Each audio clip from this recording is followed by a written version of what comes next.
Now faith is the assurance of things hoped for, the conviction of things not seen. For by it the people of old received their commendation. By faith we understand that the universe was created by the word of God, so that what is seen was not made out of things that are visible. By faith Abel offered to God a more acceptable sacrifice than Cain, through which he was commended as righteous, God commending him by accepting his gifts, and through his faith, though he died, he still speaks.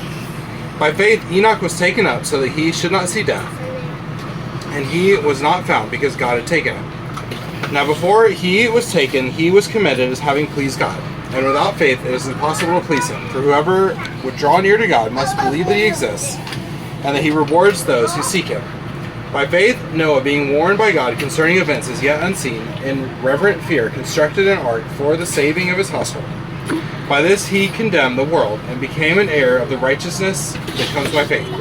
By faith Abraham obeyed when he was called to go out to a place that he was to receive as an inheritance.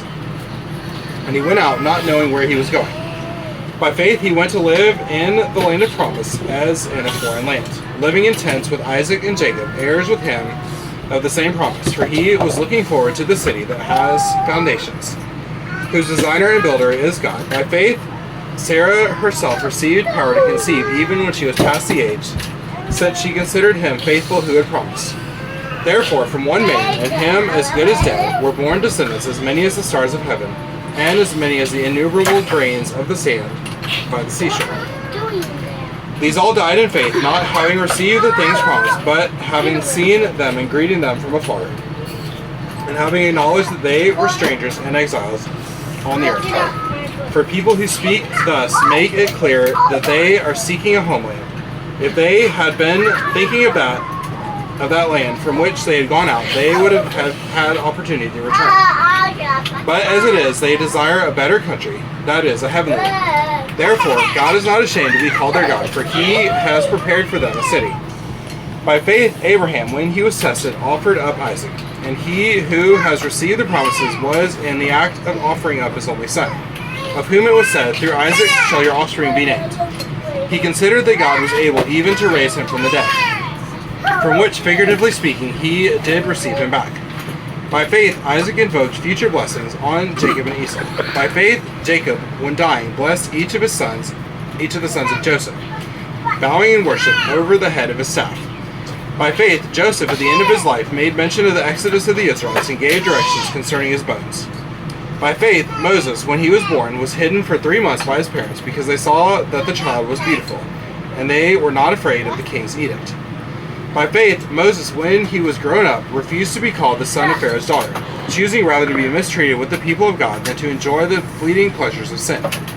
He considered the reproach of Christ greater wealth than the treasures of Egypt, for he was looking to the reward. By faith, he left Egypt, not being afraid of the anger of the king, for he endured as seeing him who is invisible. By faith, he kept the Passover and sprinkled the blood, so that the destroyer of the firstborn might not touch them. By faith, the people crossed the Red Sea as on dry land, but the Egyptians, when they attempted to do the same, were drowned. By faith, the walls of Jericho fell down after they had been encircled for 7 days. By faith, Rahab the prostitute did not perish with those who were disobedient, because she had given a friendly welcome to the spies. And what more shall I say? For time would fail me to tell of Gideon, Barak, Samson, Jephthah, of David and Samuel, and the prophets, who through faith conquered kingdoms, enforced justice, obtained promises, stopped the mouths of lions, quenched the power of the fire, escaped the edge of the sword, were made strong out of weakness, became mighty in war, put foreign armies to flight. Women received back their dead by resurrection. Some were tortured, refusing to accept release, so that they might rise again to a better life. Others suffered mocking and flogging, and even chains of imprisonment. They were stoned, they were sawn in two, they were killed with the sword, they went about in skins of sheep and goats, destitute, afflicted, mistreated, of whom the world was not worthy, wandering about in deserts and mountains, and in dens and caves of the earth. And all these, though commended through their faith, did not receive what was promised, since God had provided something better for us, that apart from us they should not be made perfect. This is the word of the Lord. Thanks be to God.